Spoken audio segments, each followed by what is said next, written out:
Hello and welcome to this lesson of the course. We are going to begin with the references. So, first of all, we need to know or see what a superhero is. I'm sure you know some superheroes, of course. Regarding its definition, it can be described as a person with some certain characteristics, including the possession of a supernatural power. Because that person is a superhero, he or she is able to protect others or overcome dangerous situations thanks to their special powers.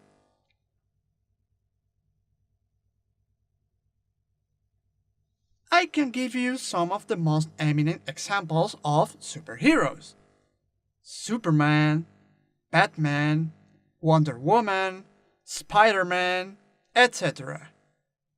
These are very well known, and many people know them since their childhood. However, there has been quite a development when it comes to superhero character design. Lately, you can find a lot of superhero films in the theaters, where these characters face different situations in their lives and eventually they save the day. We can find animation films and also live-action films.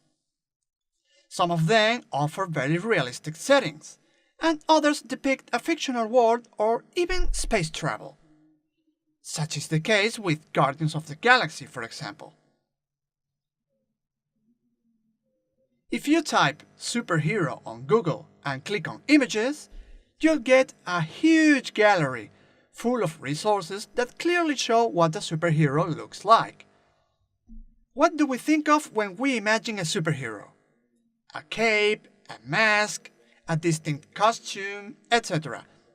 For example, take a look at this image. In fact, there are many pictures that show the most recognizable superheroes.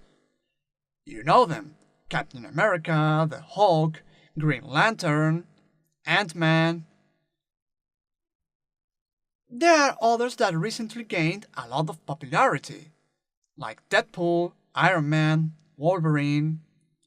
If you are into superheroes, I'm sure you can name dozens of them. Regarding the design, it's usually focused on easy recognition for the audience. They look like the good guys and girls. Previously, I made a course on how to design your own villain character, where I talked about all the features that these kind of characters often have in common. This is the prime example of a superhero, Superman.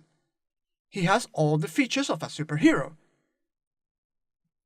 Let's talk a bit about the anatomy of a superhero character. Currently, there are superheroes of all ages, ranging from adults to kids in their pajamas. To give you the general perception of a superhero, I'm going to say that they usually are very muscular. However, this is not the case for every superhero, of course. Not all superheroes are the same. They have different powers. I mean, a superhero without super strength would look weird if he or she were muscular or had an athletic body. Here's an interesting fact. Even though one could think that the superhero world might seem very masculine and catering to boys, there are many superheroines, and some of them are super popular. Some recent films contributed to this. A good example of this is Wonder Woman. She's depicted as a strong woman and a living symbol of the United States. There are also superheroes that don't possess any supernatural power in particular. For example, Batman. He's pretty much known for his ingenuity and, well, his large fortune, which helps him with his duty as a superhero.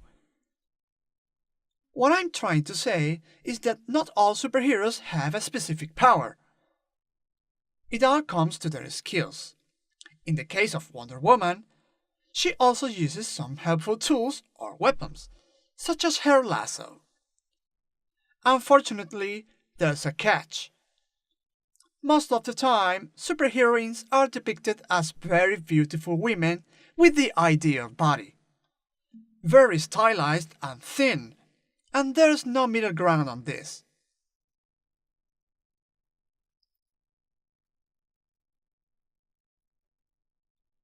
I can tell you one of the exceptions, which is She-Hulk.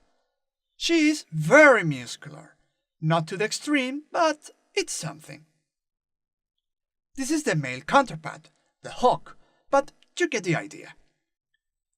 You need to have in mind that when designing a superhero whose main feature is the strength, you need to think of that musculature.